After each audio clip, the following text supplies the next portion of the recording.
প্রিসিলার সেই টোল পড়া হাসিতে বুকে ভেতর চিনচিনে এক ব্যথার জোয়ার বয়ে গেল জ্যাকবের। সে নিষ্পলক চেয়ে দেখল সেই হাসিটুকু। তার ওই নেশাগ্রস্ত চেহনিতে অস্বস্তিতে কাটা গেল প্রিসিলা। মুখের ভেতর উদয় হওয়া তেতো একটা ভাব ছড়িয়ে পড়ল সর্বত্র। ঠোঁট নাড়িয়ে বলল, আমরা তাহলে আসি? সে কি, এখানে কেন এসেছিলে সেটাই জানা হলো না? না না, তেমন কিছু নয়, আমি শুনতে চাই। জ্যাকবের তোড়জোড় দেখে হঠাৎ করেই একটা শয়তানি বুদ্ধির উদয় হলো প্রিসিলার মনে। ইয়াসের উপর জমানো এত বছরের ক্ষোভ সব ফুলে ফেপে উঠল যেন। যার জন্য ঘরে বাইরে কোথাও শান্তি নেই, তাকে তো একটা শিক্ষা দিতেই হয়। সেই ভেবেই ভেতর ভেতর পৈশাচিক তৃপ্তি পেল মেয়েটা। পরক্ষণেই চোখে মুখে অসহায় ভাবাবেগ লেপে আওড়াল। সত্যি শুনতে চান? বলে দেখোই না একবার। লুপাঞ্জেলের আদেশ সর্বদা শিরোধার্য। জ্যাকবের কণ্ঠে আত্মবিশ্বাসের ঢেউ। প্রিসিলা মিনমিনিয়ে বলল, ইয়াস আজ আমার সঙ্গে খুব খারাপ করেছে। আমার রুমে সব কিছু ভেঙে ফেলেছে। পাপা মাম্মা কেউ ওকে কিছু বলে না।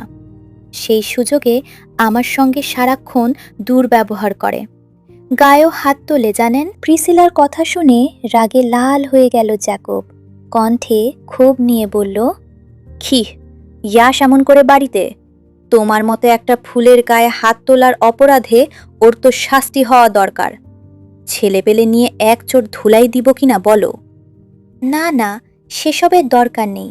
ওই লম্বু হনুমানের এক থাপ্পড়েই আপনার মাথা ঘুরে যাবে, চোখে জোনাকি দেখতে শুরু করবেন। মাঝে সাঝে খাই তো জানি, এর চেয়ে ভালো হয় ওকে অন্যভাবে শায়েস্তা করলে। কিভাবে?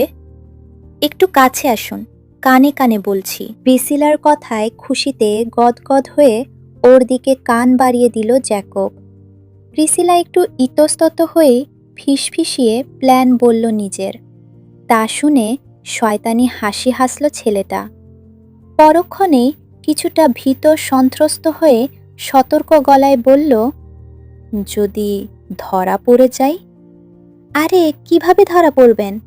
ব্যাকস্টেজে কি আর সিসি ক্যামেরা থাকে? তারপরেও ইয়াস খুব ধূর্ত প্রকৃতির। ধরা পড়লে ও আমাকে ছাড়বে না। জ্যাকবের সিদ্ধান্তহীনতায় বিরক্ত হয়ে প্রিসিলা নিজের ব্রহ্মাস্ত্র কাজে লাগালো এবার। চোখে মুখে মলিন অভিব্যক্তি টেনে ঠোঁট দুটো গোলাকৃতির বানিয়ে নিচু গলায় বলল, আমি তো ভেবেছিলাম আজকে প্ল্যানটা সাকসেসফুল হলে হলিডেতে আপনার সঙ্গে ডেটে যাব, অথচ আমার জন্য এটুকু করতে পারবেন না। ডেটের প্রসঙ্গটা ছিল জ্যাকবের কাছে মেঘ না চাইতে বৃষ্টি মতো। যে মেয়ে কখনো ভালো করে ফিরেও দেখেনি, সে নাকি ডেটে যাবে ওর সঙ্গে। অধরা জিনিস হাতে পাওয়ার আনন্দে আত্মহারা হয়ে উঠল অন্তর। উচ্ছ্বসিত হয়ে বলল, সত্যি বলছো? ডেটে যাবে আমার সঙ্গে? যদি প্ল্যান সাকসেসফুল হয়। বিপরীতে কঠিন এক শর্ত জুড়ে দিল প্রিসিলা। জ্যাকব কমকমে আওয়াজে জবাব দিল, ঠিক আছে, ডিল ফাইনাল। অ্যামিউজমেন্ট পার্কে দেখা হচ্ছে নেক্সট সানডে। এত কনফিডেন্স? ওভার কনফিডেন্স বলেই প্ল্যান মাফিক নিজের কাজে ফিরে গেল জ্যাকব। ওদিকে পরিস্থিতি আঁচ করতে পেরে পাতলা কাগজের মতো সাদা হয়ে গেল নোভার মুখ। মেয়েটা তৎক্ষণাৎ শঙ্কিত হয়ে সতর্ক করল প্রিসিলাকে। আই থিঙ্ক এটা খুব খারাপ হবে প্রিসি, একেবারে জঘন্য একটা প্ল্যান। হোক, কাটা দিয়েই কাটা তুলব আমি। প্রিসিলার কণ্ঠে আত্মবিশ্বাস। নোভা আবারও অস্থির হয়ে বলল, এই কাজের ফল কিছু বয়ে আনতে পারে, কেন বুঝতে চাইছ না? প্রিসিলা আর কথা বাড়াল না, মনে মনে খুব জিদ নিয়ে আওড়াল, রিভেঞ্জ নেওয়ার সময় হয়েছে এতদিনে। Yes, you one will be paid for it. বাক্যটা শেষ করে লম্বা চুলগুলো হাত দিয়ে সরিয়ে চট করে ঘুরল চলে যাওয়ার উদ্দেশ্যে। সঙ্গে সঙ্গে চুলগুলো আঁচড়ে পড়ল ওদের পেছনে দাঁড়িয়ে থাকা আগন্তুকের মুখের উপর। চিরচেনা একটা সুঘ্রাণ নাসারন্ধ্রে পৌঁছাতেই চোখ মুখ কুঁচকে ফেলল ইয়াশ। পরপরই সোনালু চুলগুলো এসে পড়ল তার মুখের উপর। ঝোড়ো হাওয়ার মতো চুলের ঝাপটায় চোখটা একটু বুজে যেতেই পাশ থেকে জার্সি পরিহিত আরেকজন সুদর্শন যুবক এসে বলল, আর ইউ ওকে ব্রো? সে কথার জবাব দিল না ইয়াশ। উল্টো চোয়ালের পেশি শক্ত করে নিষ্প্রাণ ধারালো দৃষ্টিতে তাকিয়ে রইল প্রিসিলার পানে। এ যেন ইয়াশ নয়, স্বয়ং মাফিয়া বস এরিস ইউভান। মুখ ফিরিয়ে অকস্মাৎ এই শীতল চোখ দুটো দেখে ভরকে গিয়েছে প্রিসিলা। ঘটনার আকস্মিকতায় থতমত খেয়ে ও নিজেও স্তম্ভিত হয়ে রইল কিছুক্ষণ। একটু বাদেই দুজনার মাঝে বিরাজমান থমথমে নৈশব্দ ভাঙল পাশে থাকা সেই সুদর্শন। প্রিসিলা, তুমি এখানে? নমিত মস্তক খানিকটা উঁচু করল প্রিসিলা। আরও চোখে এক পল ইয়াশকে পরখ করে দৃষ্টি ঘোরালো সে। পাশের ছেলেটার দিকে চেয়ে জোরপূর্বক হেসে বলল, আসলে আসলে আপনাদের কেই চিয়ার আপ করতে এসেছিলাম নিকো। স্বভাবসুলভ হাসল নিকো। প্রিসিল মাথায় হাত বুলিয়ে স্নেহের স্বরে বলল, সু সুইট অফ ইউ বেবি। নিকোর মুখে বেবি সম্বোধনটা খুব অপছন্দ করে প্রিসিলা। শুনলেই মনে হয় নিকো তাকে স্রেফ একটা বাচ্চা ভাবে, বন্ধুর ছোট বোন হিসেবে স্নেহ করে সব সময়। কিন্তু প্রিসিলার মন গহীনে চলমান অনুভূতির জলস্রোত তো বিপরীতমুখী। নিকো সামনে থাকলে সব কিছু এলোমেলো লাগে তার, কথা ও গুলিয়ে যায়। ভুলভাল কাজগুলো সবসময় নিকোর সামনেই কেন হয় কে জানে। এবারও পরিস্থিতি জটিল। প্রিসিলার চিবুক গিয়ে গলায় ঠেকেছে। ফলস্বরূপ তালগাছের মতো শটান দাঁড়িয়ে থাকা ইয়াশের চওড়া বক্ষদেশ ব্যতীত আর কিছুই দেখা যাচ্ছে না আপাতত। একটু আগের বলা কথাগুলো ইয়াশের কর্ণগোচর হয়েছে কিনা সেই ভেবেই আপাতত বুক ধুকপুক করছে তার। ক্ষণিকের মাঝেই ভয়ে ভয়ে দৃষ্টি তুলে আবারও তাকালো ইয়াশের দিকে। চোখ তুলতেই প্রখর জ্বলন্ত দৃষ্টির সঙ্গে মিলন ঘটে গেল ভীত চাহনির। সঙ্গে সঙ্গে আবারও চোখ নামিয়ে নিল প্রিসিলা। এক মুহূর্তের জন্য মনে হলো ছেলেটার চোখ দুটো ভারী মনোহর, তবে দৃষ্টির প্রখরতা অতিশয় রুক্ষ আর তেজালো। তাকালেই বুকের পাঁজর বিদ্ধ হয়। Get out. অবশেষে নিস্তব্ধতা ভেঙে মুখ খুলল ইয়াশ, আর খোলার সাথে সাথেই বিস্ফোরণ। ইয়াশের হঠাৎ ছোড়া বাক্যে অসতর্কতায় ধরফরিয়ে উঠল প্রিসিলা। অপ্রস্তুত দৃষ্টি গিয়ে ঠেকল তার ঠোঁটের নিচের তিলের উপর। সঙ্গে সঙ্গে আবারও কথার পুনরাবৃত্তি করল ইয়াশ, এবার একটু কঠিন গলায়। Get out. অন্য সময় হলে হয়তো সেভাবে গ্রাহ্য করত না, কিন্তু এই মুহূর্তে নিকোর সামনে দাঁড়িয়ে কথাটা যেন সমগ্র মস্তিষ্ক জুড়ে আলোড়ন তুলল প্রিসিলার। মুহূর্তেই অপমানে থমথমে হয়ে গেল তার মুখ। ইয়াশের রুক্ষ আওয়াজের বিপরীতে ঝাঁঝিয়ে উঠে কিছু বলবে তার আগেই বাদ সাধল নিকো। ইয়াশকে এক প্রকার শাসিয়ে উঠে কড়া গলায় বলল, আর ইউ ইনসেন ব্রো? বোনের সঙ্গে কেউ এভাবে কথা বলে? ও আমার বোন নয়। আচ্ছা, তাহলে ও কি? নিকোর প্রশ্নটা অপ্রত্যাশিত ছিল। ইয়াশ কি না কি বলে ফেলবে সেই ভেবেই কুঁকড়ে গিয়েছিল প্রিসিলা। ছেলেটার মুখে লাগাম নেই একদম, না জানি আবার নিকোর সামনেই অপমান করে বসে। ব্যাপারটা ভাবতে গিয়ে গুম হয়ে রইল প্রিসিলা।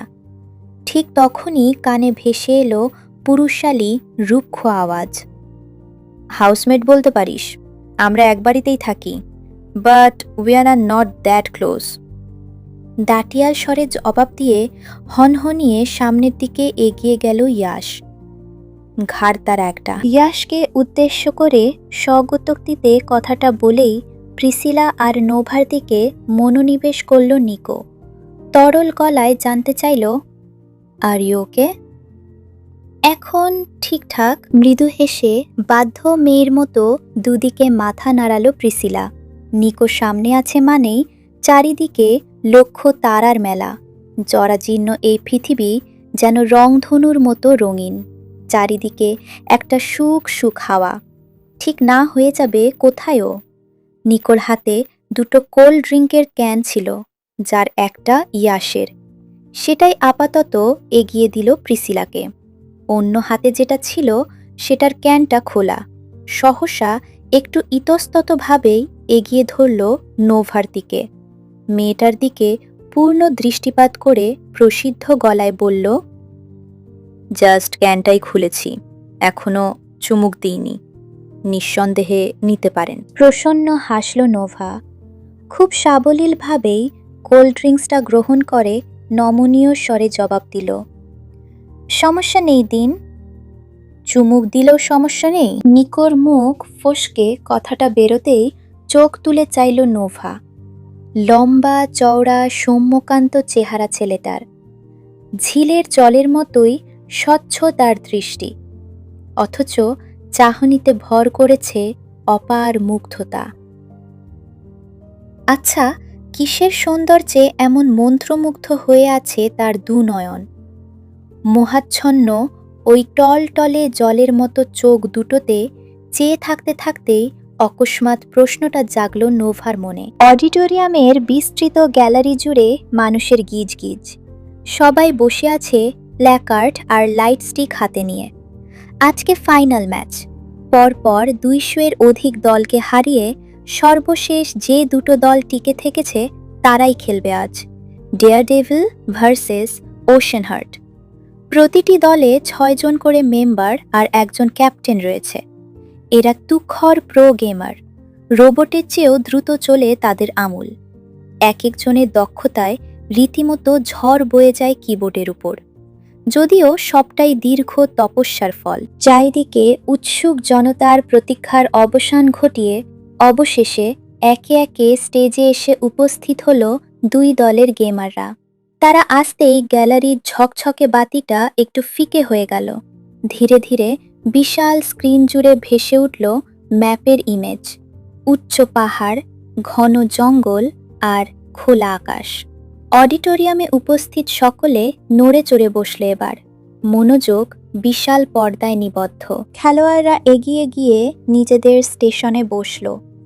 ডেয়ারডেভিল টিমের লম্বা সুদর্শন কলেজ হার্টথ্রব ক্যাপ্টেন এগিয়ে এসে নিজের আসন নিতেই সবার মাঝে একটা হৈ হৈ পুড়ে গেল। আবারও শোনা গেল ফিস ফাস। ইয়াশ সেদিকে ঘুরেও তাকালো না।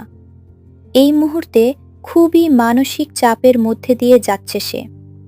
স্ট্রেস কমানোর জন্য মাত্রই ব্যাকস্টেজে দাঁড়িয়ে পরপর 3টা সিগারেট শেষ দিয়েছে, কিন্তু কাজ হয়নি। দেখতে দেখতেই কানে হেডসেট, চোখে রিমলেস রিডিং গ্লাস আর হাতে একটা টাইমার ঘড়ি চড়িয়ে প্রস্তুত হয়ে নিল ইয়াশ।